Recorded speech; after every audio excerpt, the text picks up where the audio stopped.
All right, so as I'm coloring in the armor, I want to decide what color to use for the visor for that piece of the armor.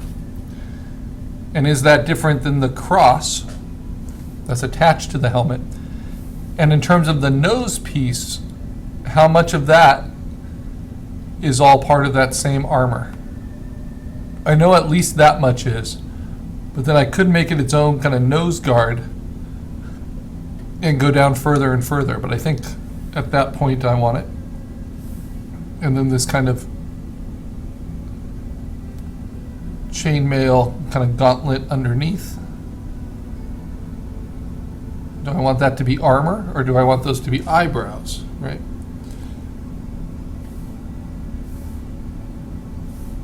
So flatting can get complicated, especially when the inking is this complicated. So those are going to be kind of eyebrows coming through. And then I'm going to leave the armor right there. I'm going to leave this as a different color, maybe for some chainmail or something else. Nope, I'm going to keep that green. All right, now the visor itself, let's go with one of these variations of green.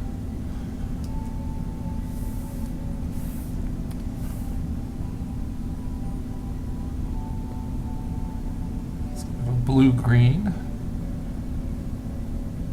and emerald, and to show you how it is separate, even though it looks very similar and it's very close. When I select in the flats, I select this with contiguous turned off. It will select all of those, but it will not select that. So they work for a flat. They're different enough from this palette. This is my standard flatting palette. If I want more variation, I go to this flatting palette, which is actually when comics weren't digitally colored, were still colored just using codes of ink, of CMYK combinations. This was the full scale of coloring you could use, because this is just the most basic printing combinations. You can see it here on this old color chart of those inks. These are the ones I'm using now, which are kind of standard for web design as separated flat colors. But CMYK looks kind of like this. So you have cyan, magenta, yellow inks, and black, and how those combine is actually like this in practice. But then all the different proportions of those, from pure yellow to 100% red with 100, or 100% yellow with 100% red, which is 100% yellow with 100% magenta, to straight 100% magenta, right? So you have all those different combinations to different percentages. So these were the colors that old comics I grew up with were colored with. And I could use those as flats as well if I need more variation than my standard gives me. But I like this palette just because it's easy and it doesn't take up much space.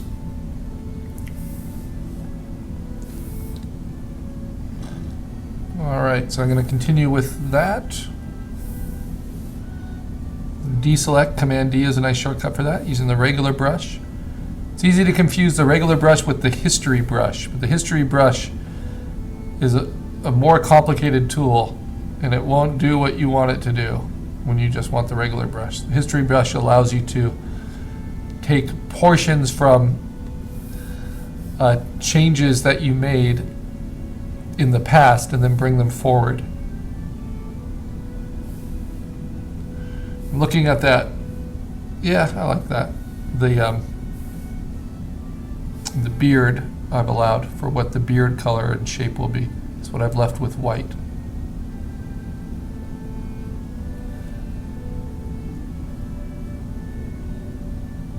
Now, what is the material of this? Let's see what will stand out a little bit.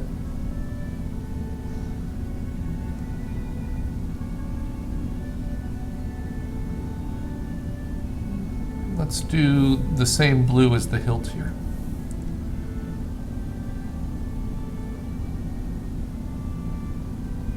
So if I want those to be kind of treated together as similar materials, I just steal the color right from there. I don't even have to remember if it's that one or that one. It's that one for the record, but I don't even need to. And in the middle of this hilt, I thought of there being kind of like an enameled or a lacquered or a piece of glass or something that had a color.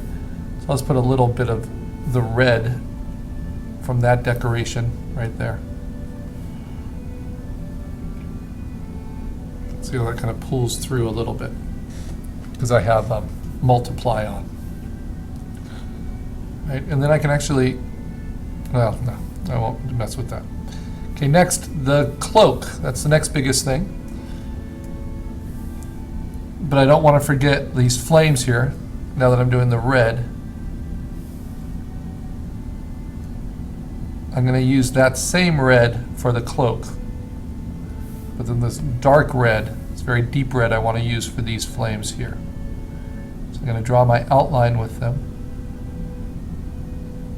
to separate that portion of the blue smoke clouds from the new flames I'm drawing, but I don't need to re-outline the flames.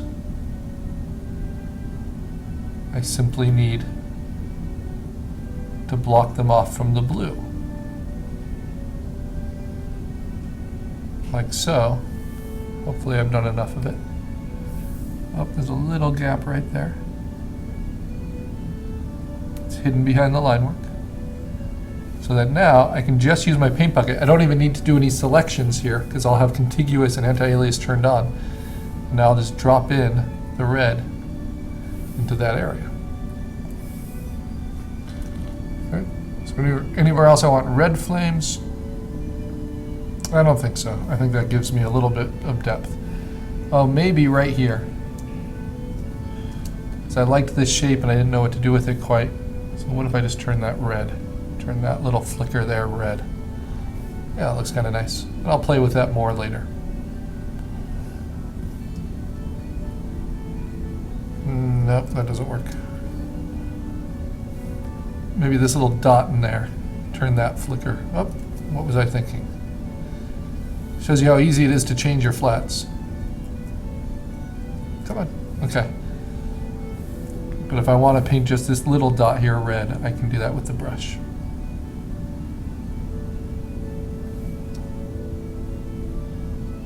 Bring a little bit of that excess in there. Okay.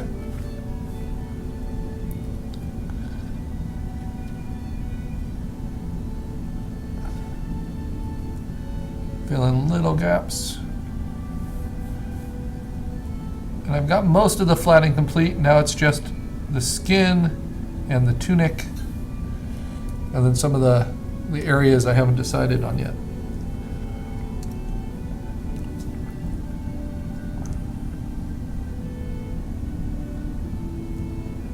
Actually, whatever the visor is, since I've only used that color in one place, I'm going to use for the back plate of the armor as well. Back here. Just deciding whether I wanted that to be a tunic or not.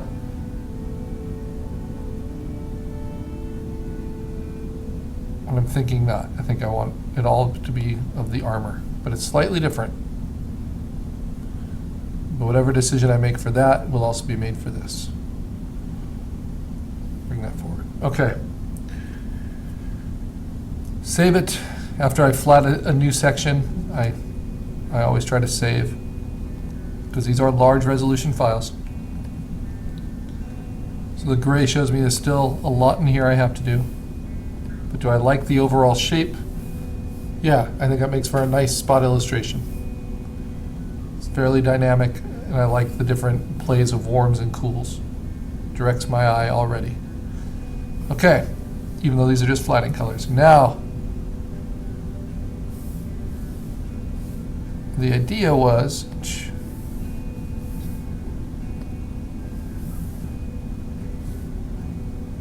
yes, that paler red is going to be used for the tunic here.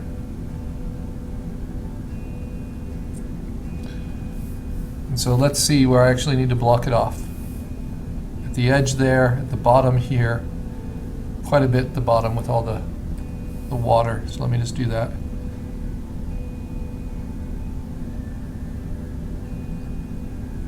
Got a lot of line work, ink work to kind of cover me. I want to contain it all.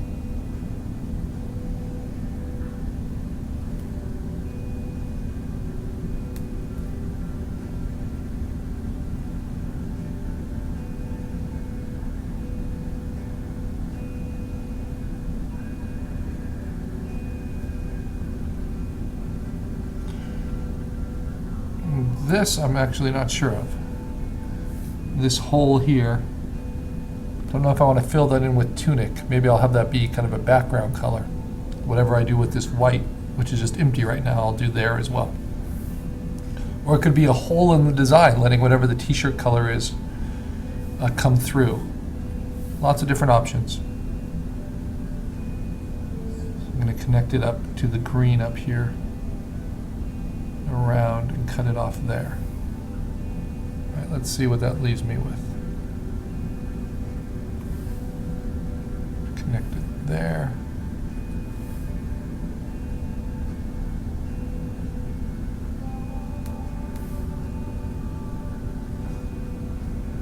All right, and then I have to break it in around the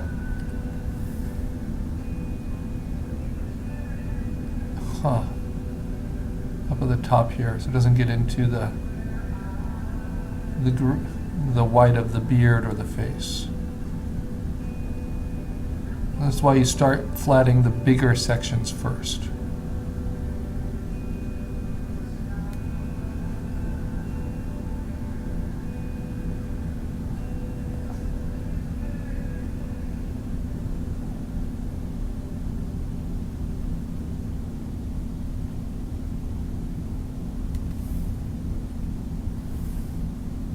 Okay, now should be able to fill in at least all this part.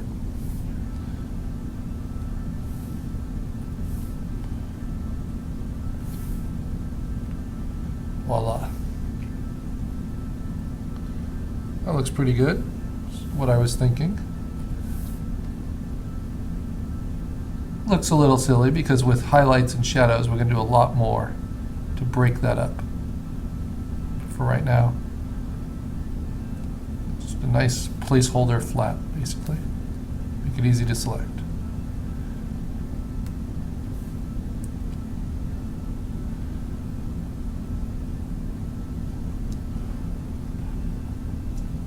Does it look like it's wrapping around his arm as he's lifting? Somewhat. This will help.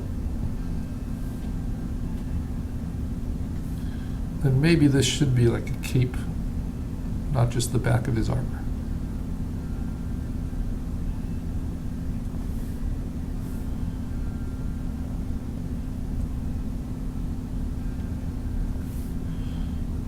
Yeah, I think that works a little bit better maybe.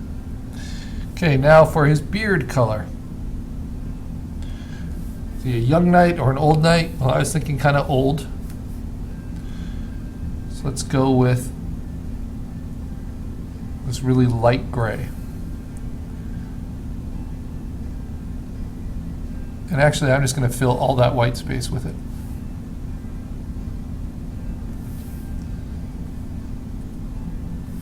So you can see what that does. Right? That light gray is now filled in behind this line work, but that's okay.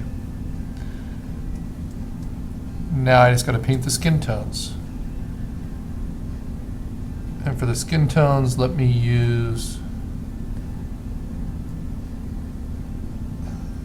let's see, the bright yellow of the flames. No, let's pick something a little bit closer to what a skin tone looks like.